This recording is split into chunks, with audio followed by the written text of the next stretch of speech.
there, folks. Hello from Lower Manhattan. Today's assignment was to cover 2 trials and cases involving former President Donald Trump. And to do it here out in the cold, it's about 40 degrees in Lower Manhattan, to be brief and precise. Now, I used to cover President Trump on weekends for CBS News. When I joined the network, that was my assignment. I was able to ask him questions on the South Lawn of the White House. I was able to throw questions to him aboard Air Force One. I will show you more clips of those reports later.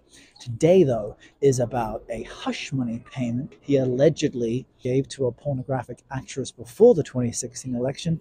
The other big case has to do with his wealth. The Trump Organization, what the state says were fraudulent numbers that he and his associates put forward. There were about a dozen anti-Trump protesters. The NYPD had closed down the streets around the courts to vehicles and set up these barricades for the press, since there were so many media outlets paying attention to a former president facing 2 cases in one day. That's Team CBS. They propped me up a few feet so that from the camera's point of view, viewers wouldn't see the cars and as much of the scaffolding behind me, but it also meant that I was standing over a subway grate, which means don't lose your AirPods. We don't read from a script in the field. We just have our notes. This is me trying to sound coherent. Errol Barnett is joining us now. He's outside the Manhattan courtroom covering this hearing for us. Errol, update us with all that you know. Well, Vlad and Chanel, this is a significant win, you could call it, for former President Trump, although it just grants him a bit more breathing room and it reduces the amount of money he would need to put up as he continues to insist that he's innocent. Just to recap, Trump, it's important you never lose sight of the bigger picture. Everything you're seeing here is unprecedented. And so while he may have received a bond reduction and 10-day delay for the fraud trial, the hush money trial will begin April 15th.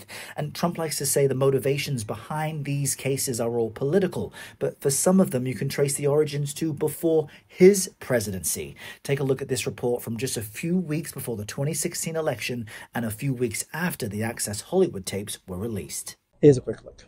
I pushed his chest to put space between us, and I said, "Come on, man, get real."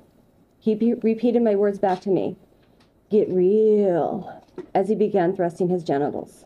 Trump put out a statement denying ever meeting Summer Zervos at a hotel or greeting her inappropriately a decade ago.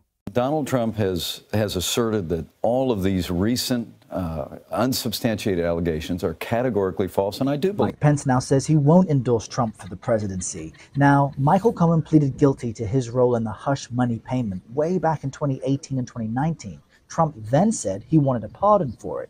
Here's my report from that time. Never asked for, nor would I accept a pardon from President Trump. That's a stone-cold lie. The president was much more clear in contradicting last month's congressional testimony of his former lawyer, Michael Cohen. Writing on Twitter, Cohen did ask for a pardon, which the president says he refused.